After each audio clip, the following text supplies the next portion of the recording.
आज की वीडियो में हम इटली के टूरिस्ट वीज़ा में किन कारणों के करके आपकी रिफ्यूज़ल आ सकती है इसके बारे में बात करेंगे।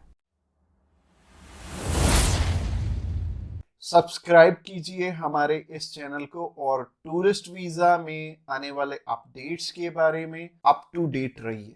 तो जहां तक बात की जाए आज के टाइम में रिफ्यूज़ल्स की, रिफ्यूज़ल रेट बहुत ज़्यादा पीक पे हैं और जैसे कि मैंने बताया 4 बारी अप्लाई करके 5 बारी अप्लाई करके भी लोग बैठे हैं जिनको कि समझ में नहीं आ रहा कि उनका रिफ्यूज़ क्यों हुआ है। तो सबसे बड़ी इसमें दिक्कत होती है रिक्वायरमेंट्स की। एक एम्बेसी की जो रिक्वायरमेंट है ना, वो ना तो आपको किसी साइट से मिलेगी और ना ही इसमें इलेबोरेट आपको एम्बेसी करेगी। चाहे उन्हें खुद फोन लगा लेना, चाहे आप वीएफएस को फोन लगा लेना, वो भी आपकी हेल्प नहीं करेंगे। और तीसरी चीज आती है यहाँ पे कंसल्टेंट्स। बहुत सारे कंसल्टेंट्स हैं, बहुत कुछ जानते होते हैं, वो आपको इसलिए नहीं बताते क्योंकि उस काम को करने में हो सकता है 2 मंथ या 3 मंथ या फिर 6 मंथ का टाइम जाए। तो मेनली बात यही है कि जब भी हमने टूरिस्ट वीज़ा अप्लाई करना है, हम ध्यान से देख लें कि हमारी रिक्वायरमेंट पूरी हो रही है और किसी अच्छे कंसल्टेंट के थ्रू ही अप्लाई करना। मैं तो एक चीज़ बोलता हूं कि बड़े नाम के पीछे तो कभी मत जाना। देखो अभी कोई बड़ा नाम है तो उन्हें कोई फर्क नहीं पड़ता कि आपका वीज़ा आए चाहे आपका रिफ्यूज़ हो। बट हाँ, जैसे हमारे जैसी कंपनीज हैं जो कि अप्लाई करने का भी खर्चा बहुत कम लेते हैं और इसके बाद भी आपको पूरी पूरी सपोर्ट करते हैं हर एक फील्ड में, हर एक चीज में आपकी डॉक्यूमेंटेशन बहुत अच्छे से बनाते हैं। क्योंकि जितने नॉमिनल कॉस्टिंग हम लेके चल रहे हैं ना, अगर आपका वीजा आएगा तभी हमारा बेनिफिट है। अगर आपका वीजा आएगा, आप 10 रेफरेंस हमें दोगे तभी हमारा बेनिफिट है, अदरवाइज हमारा कोई बेनिफिट नहीं है। जो पर्सन आपसे ऑलरेडी 25,000 50,000 रुपए एडवांस में ले रहा है, उन्हें आपकी प्रोफाइल से कोई मतलब नहीं है। अच्छा, दूसरी तरह के कंसल्टेंट ये हैं कि जो हायर साइड पे 20-25 हजार रुपए आपसे पहले भी लेते हैं और 10 लाख रुपए बाद में भी लेंगे। उन्हें भी आपकी प्रोफाइल से बहुत हद तक कोई मतलब नहीं है क्योंकि उन्होंने आपसे एडवांस ले लिया है और उन्हें यह फर्क नहीं पड़ता कि आपका वीजा आए या ना आए। वो अगर 10 केस अप्लाई करेंगे तो उसमें से एक वीजा तो वैसे ही आ जाता है, तो उनके 10 लाख रुपए तो वैसे ही बन गए। तो उन्होंने आपकी टेंशन क्यों लेनी है? तो सिंपल सी बात है, मैंने आपको अपना मोटिव बता दिया है कि हम रिक्वायरमेंट आपकी अच्छे से क्यों फुलफिल करवाते हैं जब भी आपने टूरिस्ट वीजा अप्लाई करना होता है। क्योंकि हमें आपसे बहुत कम पैसे मिलने हैं। अगर आपका वीजा नहीं आएगा, आपसे हमें रेफरेंस नहीं मिलेंगे, तो हमारा फायदा ही नहीं है इस काम में आने का। इसके अलावा पहला रीजन तो हो गया जो कि रिक्वायरमेंट के ऊपर है कि रिक्वायरमेंट अपनी बहुत अच्छे से समझ लेना और पूरी कर लेना, तभी वीजा अप्लाई करना। और दूसरा रीजन है कि आपके फाइनेंशियल डॉक्यूमेंट्स बहुत अच्छे से फुलफिल नहीं हुए होते। तो फाइनेंशियल डॉक्यूमेंट्स अगर अच्छे से पूरे नहीं होंगे तो एम्बेसी आपको वीजा, आप ही बताइए, कैसे देगी? उन्हें एक प्रॉपर प्रोफाइल चाहिए, उन्हें ऐसी प्रोफाइल चाहिए कि स्टेप बाय स्टेप आपके सारे डॉक्यूमेंट्स आपस में मैच कर रहे होने चाहिए। जैसे कि आपका जो ऑक्यूपेशन है, वहां से आपकी कितनी मंथली इनकम आ रही है और क्या वो उसी प्रोफेशन से इनकम आ रही है आपकी, और आपके फाइनेंशियल्स आपस में मैच कर रहे होने चाहिए, तभी आपका वीजा लगेगा। तो अगर आपको नहीं पता है कि आपके फाइनेंशियल मैच कर रहे हैं या नहीं कर रहे, तो आप क्या कर सकते हैं, आप अभी हमें कॉल कर सकते हैं। आप जान सकते हैं कि आपके फाइनेंशियल अच्छे से मीट कैसे होंगे। और कॉल तो आप इस वीडियो के एंड में ही हमें करना, क्योंकि आगे जो रीजन है वो भी बहुत स्ट्रॉन्ग रीजन है कि आपका वीजा इन इन कारणों से भी हो सकता है। प्रोफाइल का तो मैंने आपको बता दिया कि आप हमें कॉल कर लेना।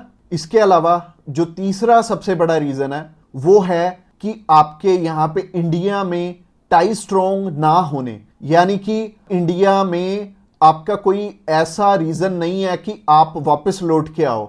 जैसे कि मैरिड है अगर कोई, तो उनकी वाइफ उनका रीजन बनती है वापस आने का, और अगर कोई अनमैरिड है उसको थोड़ी सी प्रॉब्लम ही आती है। बट इसका भी सोल्यूशन है कि आप बेटर है, अगर आप 20-21 साल के हो, 22 साल के हो, तो बाहर जाने के लिए मैरिज तो करोगे नहीं, तो कर क्या सकते हो, आप अपनी मम्मी या फिर अपने पापा में से किसी एक जने को अपने साथ में अप्लाई करवा लो।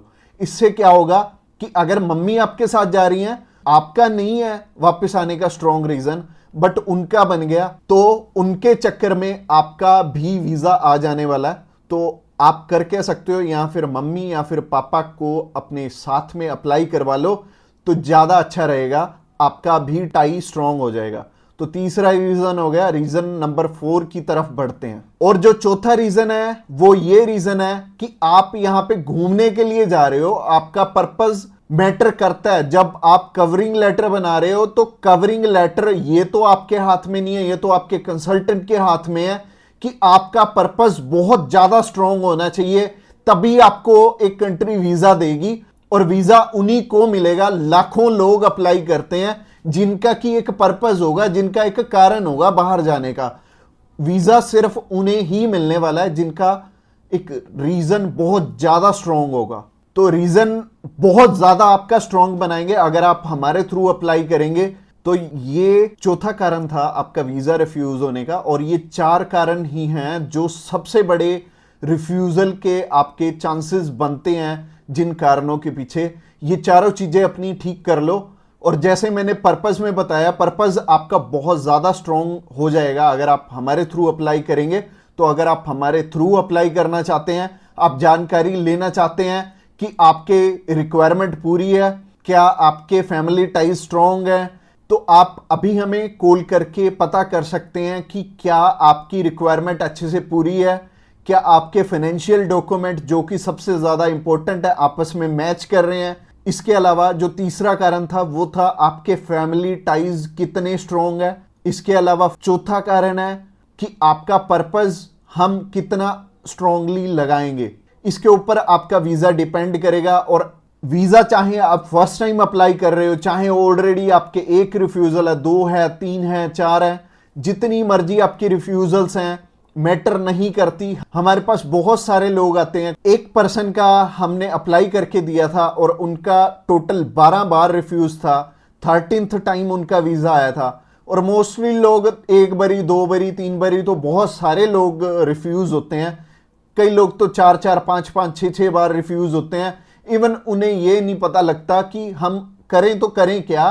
वीजा तो हमें लेना है, और लेना भी बिल्कुल सही मायने में है, एक्स्ट्रा पैसे देके नहीं लेना, एक बिल्कुल नॉमिनल चार्जेस में ही अप्लाई करवाना है किसी से। तो उस कारण में वो ट्रैवल हिस्ट्री वाली साइड भी जाते हैं। तो ट्रैवल हिस्ट्री वाली साइड मैं तो बिल्कुल नहीं बोलूँगा कि आपको ट्रैवल हिस्ट्री बनानी चाहिए, क्योंकि इस टाइम एयर टिकट्स ही इतनी महंगी हैं कि अगर आप एक कंट्री में भी ट्रैवल करते हैं तो आपका 70 से 80 हज़ार रुपये लग जाते हैं। इसके अलावा अगर आप 3-4 कंट्रीज में ट्रैवल कर लिए तो आपके 3-4 लाख रुपए खराब हो जाने वाले हैं। और जैसे कि मैंने आपको पर्पस वाली वीडियो में बताया था, 15 से 16 हज़ार रुपये में आप हमारे थ्रू अप्लाई कर लेंगे और आप कम से कम 3 लाख रुपए में अपना 20 बारी अप्लाई कर पाओगे। तो ट्रैवल हिस्ट्री पे बिल्कुल भी पैसे मत लगाना। इसके अलावा अगर आप हमें अभी कॉल करना चाहते हो, कॉल कर सकते हो नीचे दिए गए नंबर पे। और इसके अलावा आप हमें व्हाट्सएप पे भी मैसेज कर सकते हो। व्हाट्सएप पे मैसेज करने के लिए डिस्क्रिप्शन बॉक्स में लिंक है, उस लिंक पे क्लिक करते ही आप हमें मैसेज सेंड कर पाएंगे और हम भी आपकी inquiry as soon as possible हम लेने वाले हैं। और हमारी टीम्स ऑफ एक्सपर्ट्स हमेशा रेडी है और वो सारे टीम मेंबर्स को पर्सनली मैंने ही ट्रेंड किया हुआ है और आपकी हर एक ज़रूरत को वो समझेंगे और फिर उसी अकॉर्डिंग आपको गाइड करेंगे। और आपको बिल्कुल भी टेंशन नहीं लेनी, जब भी आपने वीज़ा अप्लाई करना है आप हमारे थ्रू ईजिली कर सकते हैं। अगली वीडियो हमारी सी टाइप के वीज़ा के ऊपर रहने वाली है कि सी कैटेगरी में बहुत सारे हमारे पास ऑप्शन होते हैं अलग अलग, जिनके थ्रू की वीज़ा अप्लाई करने में हमारा पर्पस बहुत स्ट्रॉन्ग हो जाता है। तो सी टाइप में जैसे कि बिजनेस वीज़ा हो गया, स्पोर्ट्स वीज़ा हो गया, कल्चर वीज़ा हो गया, मेडिकल वीज़ा हो गया, तो ये सारे वीज़ा के बारे में हम बात करने वाले हैं, जो कि हमारी नेक्स्ट वीडियो रहने वाली है। तो आपने क्या करना है, हमारी नेक्स्ट वीडियो को भी जरूर ध्यान से देखना। Thanks a lot for watching this video till the end, और मिलते हैं किसी बढ़िया सी वीडियो में नेक्स्ट टाइम।